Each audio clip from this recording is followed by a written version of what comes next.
just to have the feel of the poem. Okay, now let's begin. My grandmother was a genius. You would like to know why?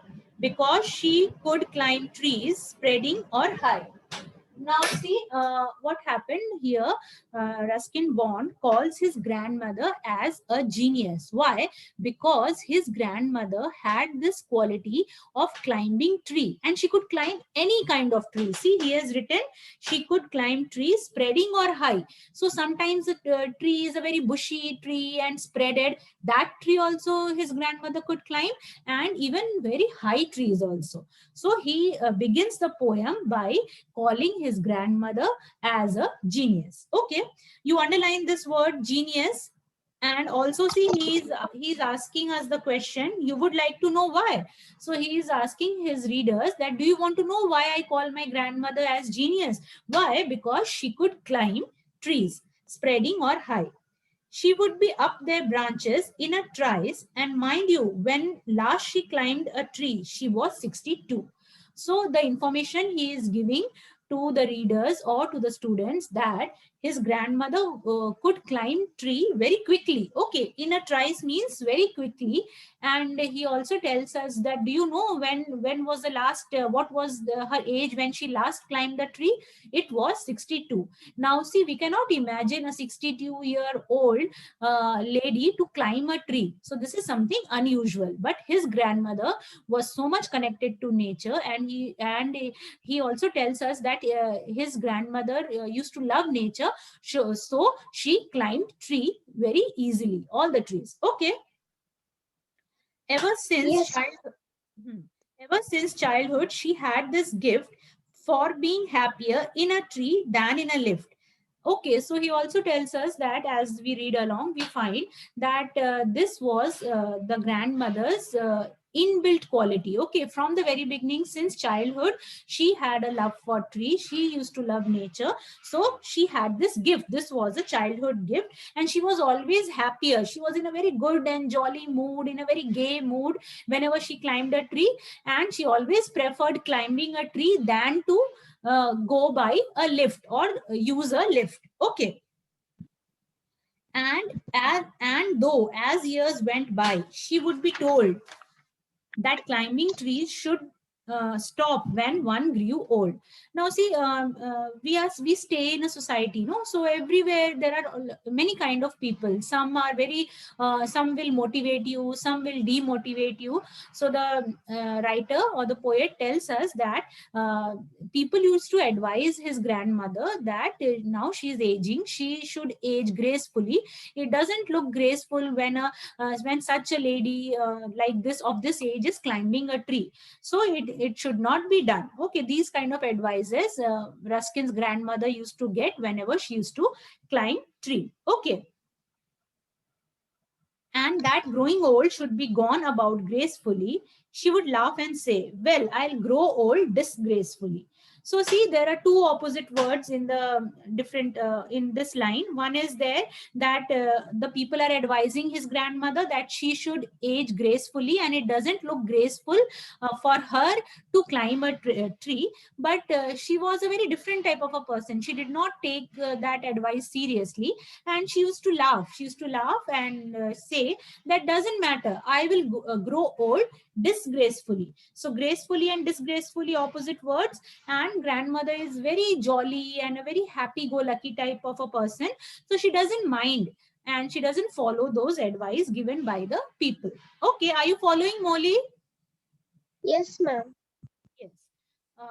I can do it better, and we had to agree, for in all the garden there wasn't a tree she hadn't been up, and at one time or another, having learned to climb from a loving brother when she was 6, but it was feared by all that one day she would have a terrible fall. So his grandfather, sorry, his the poet's grandmother did not take any advice given by the people around her. And then here the poet also give us this information that there was no tree left that she had not climbed in their garden. There was no tree left that she had not climbed, and she learned the art of climbing tree from her brother when she was just a 6-year old. Okay, see, it is given in the bracket. the age when she learned climbing tree from her loving brother, and everybody feared that one day or the other Granny will surely fall, but that day never came. Okay, that outcome was the outcome was different. While we were in town, she climbed a tree and couldn't come down.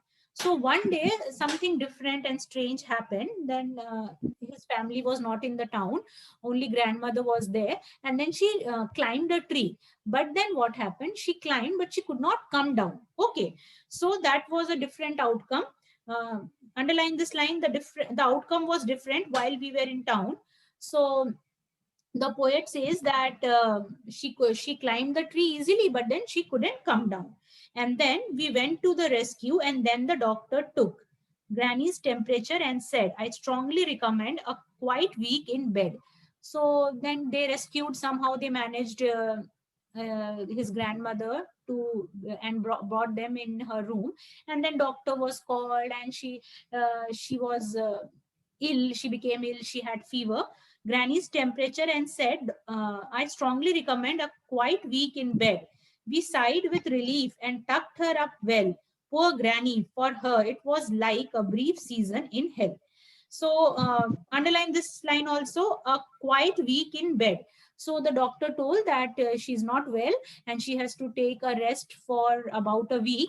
And everybody was relieved in the house that yes, maybe this time Granny will stop climbing trees. But that didn't happen, because for Granny, staying in a room was like staying in a hell. See, it was like a brief season in hell. Please underline this line also: poor Granny, for her it was like a brief season in hell.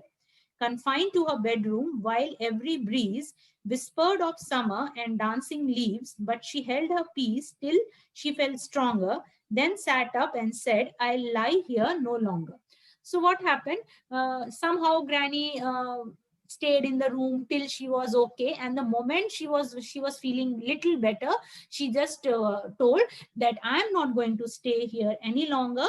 And she called for my father and told him undaunted that a house in a treetop was what she now wanted. So then she called Poet's father and she told in a very firm and very strict voice that I will not remain confined in my house anymore, in my room anymore. Please kindly build a tree house for me. I want to shift there. Okay, my dad knew his duties. He said, "That's all right. You'll have what you want, dear. I'll start work tonight." Now, poet's dad, he says that my dad knew his duties. Underline this line. He says that his dad was a dutiful son, and whatever his mother told him, instructed him, he readily agreed and told that I'll start working, and I'll build the tree house for you, and I'll start working tonight itself. With my expert assistance, he soon finished the core, made her a tree house with windows and a door. Now, here, see, the poet also helped his father. See, such a beautiful poem. Everybody is getting connected to the nature. And because, see, nature is a source of joy. When you grow up, you will read about many poems written by very famous nature poets like Robert Frost, Road Not Taken, and then Dust of Snow, and Ma'am, I have already read Note Not Taken. yes, it's a beautiful poem, beautiful poem. And so there also, see, he was a very famous nature poet. So see, his he was grandmother was connected to nature, and then she instructed her son to build a tree house. So Ruskin's father also was building a tree house. He also connected with the nature, and then Ruskin also helped him. So that is how, see how beautifully everybody is listening to the advice and the instruction given by a grandmother and mother, and they both join in combined effort, make a very beautiful tree house with a window and a door. Okay, Yes, so ma'am. yes. So Granny moved up, and now every day I climb to her room with glasses and a tray. So see how dutiful the father is, and the grandson, that is Ruskin, is. And then he used to take all the meals and drinks for Granny in a tray, and Granny used to reside there very peacefully. Okay. So Molly, did you follow the poem? Yes, ma'am. Did you like it? Yes, ma'am.